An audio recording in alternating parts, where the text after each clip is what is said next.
مجھے اپنے دل میں یاد کرتا ہے، میں بھی اسے اپنے دل میں یاد کرتا ہوں۔ جب میرا بندہ کسی محفل میں میرا ذکر کرتا ہے، میں اس سے کہیں بہتر محفل میں اس کا ذکر کرتا ہوں۔ اللہ کی محفل تو ملائے اعلیٰ کی ہے، ملائکہ مقربین کی ہے۔ بہرحال اللہ کو تم اپنے دل میں مستحضر رکھو، اللہ تعالیٰ تمہیں بھی یاد رکھے گا۔ دوبارہ فرمایا احفظ اللہ تجدہ امامک تجاہک، اللہ کو یاد رکھو تو اپنے سامنے موجود پاؤ گے، جب چاہو دعا کرو تو احفظ اللہ تجدہ امامک یا تجاہک، اپنے سامنے موجود پاؤ گے۔ اذا سألت فاسأل اللہ، اب آ گیا وہ مرکزی مضمون۔ دیکھو جب مانگو اللہ سے مانگو، غیر اللہ کے سامنے ہاتھ دراز کرو ہی مت۔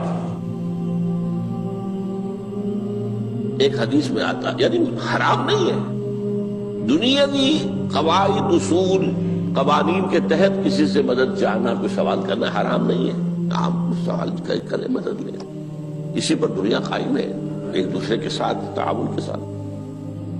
لیکن اونچا مقام کیا ہے؟ کسی سے سوال مت کرو سوائے اللہ، یہاں تک کہ جوتے باندھنے کا تسمہ تمہیں درکار ہے تو بھی کسی سے مت مانگو، اللہ سے مانگو۔ کیا پتہ اللہ کس کے دل میں ڈال دے اور وہ آ کے تمہیں تسمہ پیش کر دے۔ ہوتا ہے ایسا، بسا اوقات ہوتا ہے۔ جو اللہ کے ساتھ لو لگا کر رکھنے والے ہیں ان کے تو ایسے واقعات ہوتے ہیں کہ دل میں ایک بات آئی اور اس کے بعد وہی بات جو ہے وہ کوئی شخص آ گیا اور اس نے وہ بات پوری کر دی۔ کیونکہ لوگوں کے دل جو ہے وہ تو اللہ کے دو انگلیوں کے مابین جو چاہتا پھیر دیتا ہے۔ کیا پتہ اللہ کسی فرشتے کو انسانی شکل میں بھیج دے، آتا ہے فرشتہ، آتا ہے انسانی شکل میں، آتا ہے آپ کی تکلیف کو رفع کر دے، آپ کی ضرورت کو پورا کر دے، اسی سے مانگو، کسی اور سے مانگو۔ یہ ہے توحید کا لب لباب۔ یوں سمجھیے اسلام کی جڑ کیا ہے؟ ایمان۔ اسلام کا جو خارجی نظام عمل ہے، انفرادی اعمال ہو اجتماعی ہو، ان سب کی روح رواں کیا ہے؟ ایمان۔ ٹھیک، ایک بات ہو گئی۔ ایمان کا خلاصہ لب لباب کیا ہے؟ ایمان باللہ۔ جیسے ایمان بالآخرہ بھی ہے، ایمان بالملائکہ ہے، ایمان بالانبیاء ہے، ایمان بالرسل ہے، ایمان بالکتب ہے، ایمان بالقلب ہے، لیکن اصل ایمان، اسی لیے ایمان مجمل میں آپ کو معلوم ہے کسی اور چیز کا ذکر نہیں۔ آمنت باللہ کما ہوا باسمائہ وصفاتہ وقبلت جمیع احکامہ اقرار باللسان وتصدیق بالقلب۔ یہ ایمان مجمل ہے، اجمالی طور پر ایمان اس کا نام ہے۔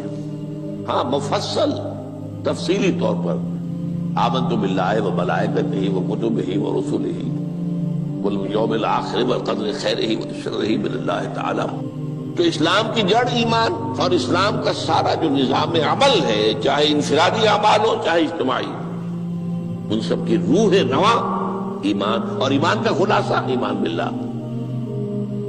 اور ایمان باللہ کا اصل حاصل وہ ہے جو اس حدیث میں آ رہا، اس کے دو ہیں تقاضے، عبادت صرف اسی کی، استعانت صرف اسی سے۔ اس لیے میں نے سورہ فاتحہ کا تذکرہ شروع میں کیا۔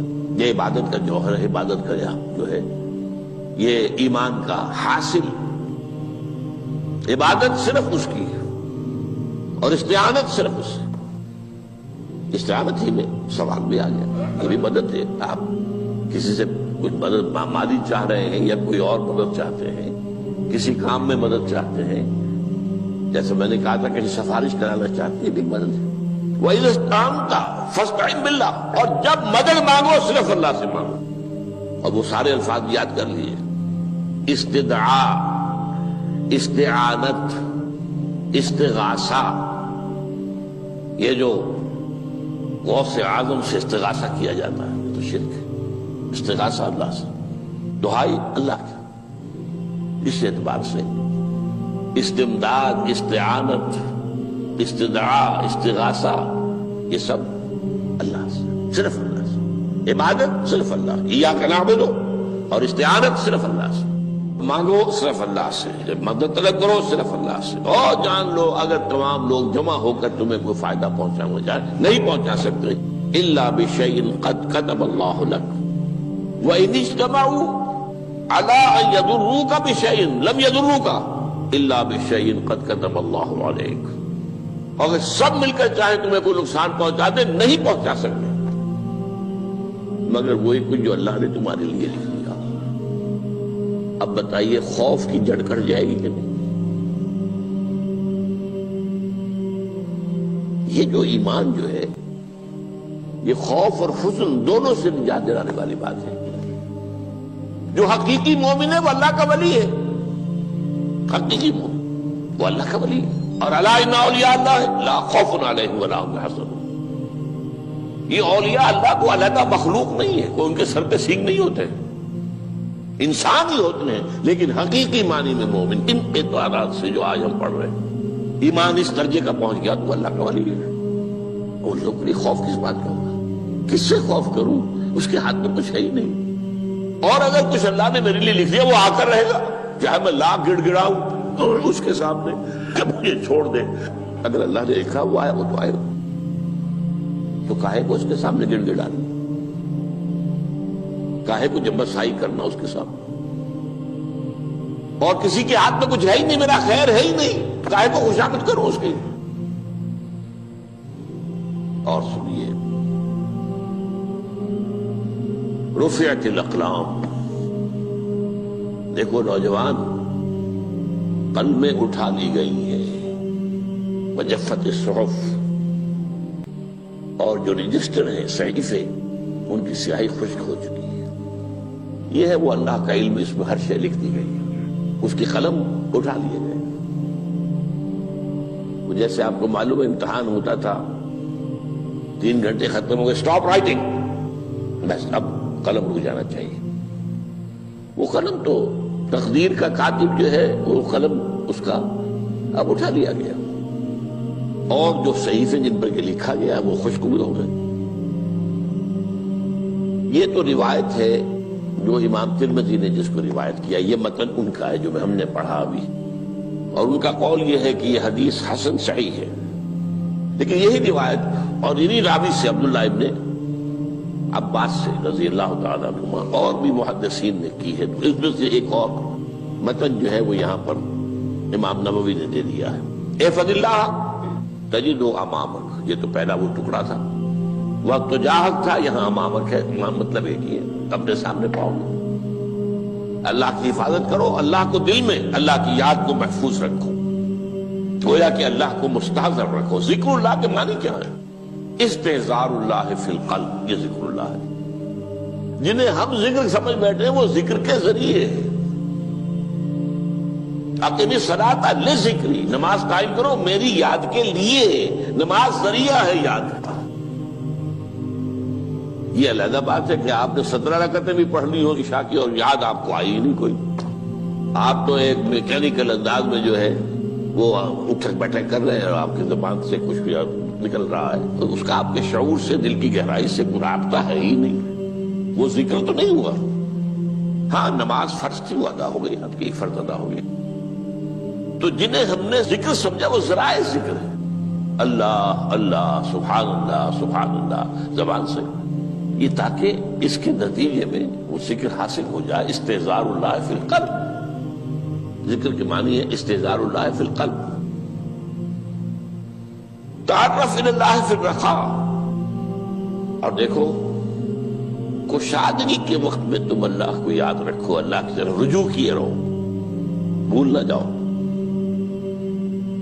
وہ نہ ہو جو کبھی کہا تھا، بہادر شاہ ظفر کے اشعار میں سے بہت زور کا شعر ہے، ظفر آدمی اس کو نہ جانیے چاہے کتنا ہی ہو فام و زکا، جسے عیش میں یاد خدا نہ رہی، جسے تیش میں خوف خدا نہ رہا۔ وہ ہے کشادگی کی حالت میں، جبکہ تمہارے لیے کشادگی ہے، اللہ کی طرف رجوع کیے رکھو۔ یعرف کا فی الشدہ، تو اللہ اپنی توجہ تم پر رکھے گا شدت کے وقت میں، جب تمہیں کوئی تکلیف ہے اس تکلیف کو تم پر آسان کر دے گا۔ تکلیف تو آنی ہے، جو لکھی ہوئی ہے وہ تو آئے گی، لیکن یہ کہ اللہ تعالیٰ اس کی شدت کو، ایک ہی چیز ہے جس کو ایک انسان بہت شدت کے ساتھ محسوس کر رہا ہے، دوسرا آدمی اتنا نہیں محسوس کر رہا ہے، احساس کا معاملہ ہوگا نا۔ وہ تو اصل میں اگر انسان کی نرز کٹی ہوئی ہے تو احساس ہوگا ہی نہیں، سر سے نہیں ہوگا۔ تو اس اعتبار سے اللہ تعالیٰ تمہارے لیے اس شدت کی کمی کر دے گا۔ وَاعْلَمْ أَنَّمَا أَخْطَأَكَ لَمْ يَكُنْ لِيُصِيبَكَ، اور جان لو جو چیز تم سے چھوٹ گئی ہے، رہ گئی ہے، وہ ہرگز تمہیں ملنے والی نہیں تھی۔ اب آپ نے کسی ملازمت کے لیے درخواست دی ہے، درخواستیں مانگی گئی ہیں، اپنی سی محنت کر لی، نہیں ملی ملازمت، اب آپ بیٹھے ہوئے افسوس میں، رنج میں، غم میں، فلاں نے یہ کر دیا، فلاں نے یہ کر دیا، وہ فلاں جو ہے بڑی تکڑی سفارش لے آیا تھا، فلاں نے رشوت دے دی۔ چھوڑو میاں اس کو، وہ تمہارے لیے نہیں تھی۔ کاہے کو اپنے ذہن کے اندر یہ کھچڑی پکا رہے ہو بیٹھے ہوئے؟ خواہ آپ شاید سوء ظن میں بھی مبتلا ہو رہے ہو، کسی نے نہ رشوت دی اور آپ سمجھتے ہو کہ رشوت دی ہے اس نے۔ یہ ساری چیزیں جو ساری سیئات، ان کی جڑ کٹ جائے گی۔ وَاعْلَمْ أَنَّمَا أَخْطَأَكَ لَمْ يَكُنْ لِيُصِيبَكَ وَمَا أَصَابَكَ، جو چیز تم پر آ گئی، لَمْ يَكُنْ لِيُخْطِئَكَ، ہو ہی نہیں سکتا تھا کہ وہ تم پر نہ آ۔ یہ کر لیتا تو ہو جاتا، شاید یہ کر لیتا، میں نے ٹیکا پہلے لگوا دیا ہوتا تو یہ بات نہ ہوتی۔ بھائی وہ جو ہونا تھا وہ ہونا تھا۔ اب یہ وہ چیز ہے جس سے انسان میں کیفیت پیدا ہوتی، تسلیم و رضا۔ ہم بھی تسلیم کی خو ڈالیں گے، بے نیازی تیری عادت ہی صحیح، اے اللہ جو تو نے چاہا مجھے قبول ہے۔ اسی لیے میں نے آپ کو آیتیں سنائی سورہ تغابن کی، ما اصاب من مصیبت الا باذن اللہ، کوئی مصیبت نہیں آتی مگر اللہ کے اذن سے۔ وَمَن یؤمن باللہ یہد قلبہ، جو اللہ پر ایمان رکھتا ہو اللہ اس کے دل کو ہدایت دے دیتا ہے۔ ہدایت کس بات کی؟ تسلیم و رضا۔ سر دوستاں سلامت کہ تو خنجر آزمائی، نہ شبد نصیب دشمن کے شبد ہلاکت دے گا۔ اے اللہ تیری طرف سے ہے، مجھے قبول ہے، اور بظاہر مجھے تکلیف ہو رہی ہے لیکن یقیناً اس میں میرا کوئی خیر ہے۔ بیدک الخیر، تیرے ہاتھ میں تو خیر ہی خیر ہے، جو بھی تیری طرف سے آئے۔ سر تسلیم خم ہے جو مزاج یاد میں آئے۔ اور یہ مضمون جو ہے زیادہ بڑے پیمانے پر سورہ حدید میں آیا ہے۔ ما اصاب من مصیبت فی الارض ولا فی انفسکم الا فی کتاب من قبل ان نبرأہا، کوئی مصیبت نہیں آتی نہ تمہاری جانوں میں نہ زمین میں، زمین میں زلزلہ آ جانا، سیلاب آ جانا، کچھ اور زمین کا دھنس جانا، یا یہ ہے کہ تمہاری جانوں میں کوئی بخار ہو گیا، کوئی اور تکلیف ہو گئی، اچانک معلوم ہوا کہ انسان جو کینسر ہے، اور کینسر بھی اب 3rd سٹیج کو پہنچ چکا ہے، لیکن جو بھی آیا ہے وہ اللہ کے علم کی کتاب میں پہلے سے لکھا ہوا ہے۔ فی کتاب من قبل ان نبرأہا، یہ کتاب میں درج ہے اس سے پہلے کہ ہم اسے ظاہر کریں۔ اس کا نتیجہ کیا نکلنا چاہیے؟ لیکن لا تأسوا علی ما فاتکم ولا تفرحوا بما آتاکم، افسوس نہ کیا کرو جو تم سے جاتا رہے، چھوٹ جائے، کوئی عزیز فوت ہو گیا، کوئی موقع ہاتھ سے نکل گیا، ارے بھائی میں چوک گیا، بڑا موقع تھا، اب اس پر افسوس کر رہے ہیں۔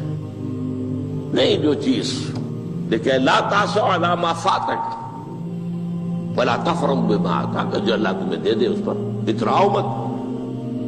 وما اصابک لم یکن لیخطئک واعلم ان النصر مع الصبر، اور جان لو اللہ کی مدد صبر کے ساتھ آتی ہے، جو آئے اس کی طرف سے جھیلو، زبان پر کلمہ شکوہ اور شکایت نہ آئے،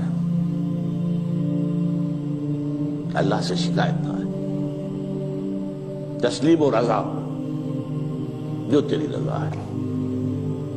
تیری صحت ہمیں منظور ہے لیکن اس کو، مولانا محمد علی جوہر ایک مرتبہ جیل میں گئے، ایک بیٹی بیمار ہوئی، فوت ہو گئی، اس کے بعد دوسری مرتبہ پھر جیل میں گئے، دوسری بیٹی کو وہی بیماری ہوئی، جیل میں اطلاع ملی کہ بیٹی کو یہ بیماری ہو گئی ہے، تو خط لکھا ہے اشعار کی شکل میں، کا آخری شعر یہ ہے: تیری صحت ہمیں منظور ہے لیکن اس کو نہیں منظور تو پھر ہم کو بھی منظور۔ ہم تو چاہتے ہیں میں بیٹی کے تجھے شفا ہو جائے، اسے منظور نہیں تو پھر ہمیں بھی بتا۔ وَاعْلَمْ أَنَّ النَّصْرَ مَعَ الصَّبْرِ وَأَنَّ الْفَرَجَ مَعَ الْكَرْبِ۔ فرج، فراخی، کھل جانا کسی چیز کا، یہ ہے کرب کے ساتھ، تکلیف کے ساتھ، تکلیف ہوتی ہے ساتھ۔ اللہ نے قانون بنایا ہے دنیا کا۔ اب آپ اندازہ کیجئے بچے کی ولادت میں ماں کو کتنی تکلیف اٹھانی پڑتی ہے۔ آج کل تو فیشن ہو گیا ہے، سیدھے سیدھے جاؤ، آپریشن کراؤ، تکلیف سے بچ جاؤ، لیکن یہ ہے کہ یہ بھی آپ کے علم میں ہوگا، وہ ساری تکلیف جیسے ہی بچے کو لا کر ماں کے برابر لٹایا ہے، ساری تکلیف ختم، پھر جو راحت اس سے میسر آتی ہے۔